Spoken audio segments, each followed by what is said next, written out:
Well, hello and welcome to the Intuitive Messenger channel. My name is Mitchell Osborn. You can find me at mitchellosborn.com, where I do hypnotherapy. I read tarot cards and Lenormand cards for you. I'm an animal communicator, a medium, and a psychic. So check all that out. And also, we got a full moon coming up next Friday, and we have Mercury going retrograde. And we're kind of in the shadow as we're getting there, but Mercury goes retrograde on the 26th for about 3 weeks. 2 spreads, one for the full moon releasing and one for what you can do during that Mercury retrograde, all on my Facebook pages, Instagram, and stuff like that. So go check that out. But your message for the week is this. Today and this week, be in the business of connecting, not convincing. And this is a message that I pulled from a book, and I flipped it around on my own, because a lot of times when I work with clients, I'll say to people about their significant other, I'll say, they didn't ask you to be their teacher. So just be the example. And this is kind of going back to that, connect with them, connect with people around you. And as you connect, they're going to see you as that example. You don't have to convince them and try to get them to do something your way, and so many times on Facebook and places like that, I see people trying to correct people and convince them.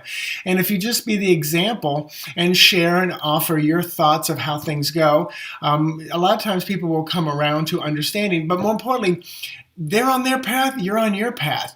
They look at your path and they may go, oh, that's something I'm interested in. And they're like, oh, okay, no, that doesn't resonate with me. And you can't take it personal if someone doesn't want to jump on the path with you. Because, when someone's going down a destructive path, that may be what they need to learn, to grow, to fulfill their karma, to gain wisdom, enlightenment, whatever it is. And it's difficult sometimes to watch that, especially in the world of animals, because a lot of times the animals are there, trying to get us to learn something. And we feel so much pain for them.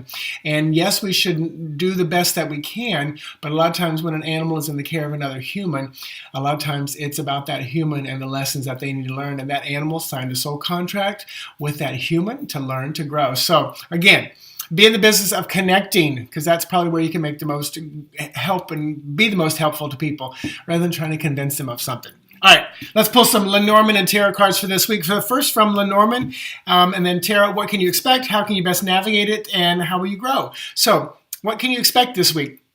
Mice. This is often about worry, frustration, things kind of hidden behind the scenes, fear, grief, things like that. And this is very interesting. So this is 6 of Wands. This is about success and victory. So you put those two together and it's kind of weird. It's almost like you gain, what can you expect this week? Victory over the worry, victory, success over what's behind the scenes. You're moving past that. If this is someone who was dealing with like a cancer diagnosis, I would say it's benign, or you're past it, or you're in remission. I mean, it's very positive. And a lot of times people will connect cancer to the mice card because it's often that hidden behind the scenes. And also cancer can be about suppressed anger and grief, just eating us away inside. Now, how can you best navigate this energy this week? The moon card, trust your intuition. Let your emotions guide you. Emotions are what are trapped inside the body, or where they come from the body. The feelings come from the brain. Usually we get an emotion and then we have a feeling about it.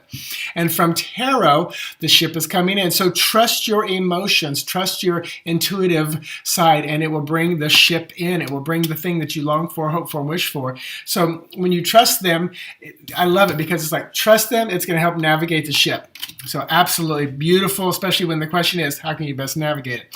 And then how will you grow, or what can you learn from all this? You will learn to be anchored, grounded, and solid. And from tarot, and you will step into that King of Wands energy, transformation, this fiery, beautiful energy, Aries, Sagittarius, or Leo energy. Beautiful. Now, did you notice what happened? 6 of Wands, 3 of Wands, King of Wands. This is a fire week. And where are we? Are we moving into fire? I'm looking at my cheat sheet. We are. July 23rd is Leo. So in 2 days, that's probably why all this fire energy is coming up. So looking back on all the cards now, ride victoriously through the fear, the frustration, the things that are hidden that you don't fully understand. Trust your emotions for the guidance. Trust your intuitive nature for the guidance.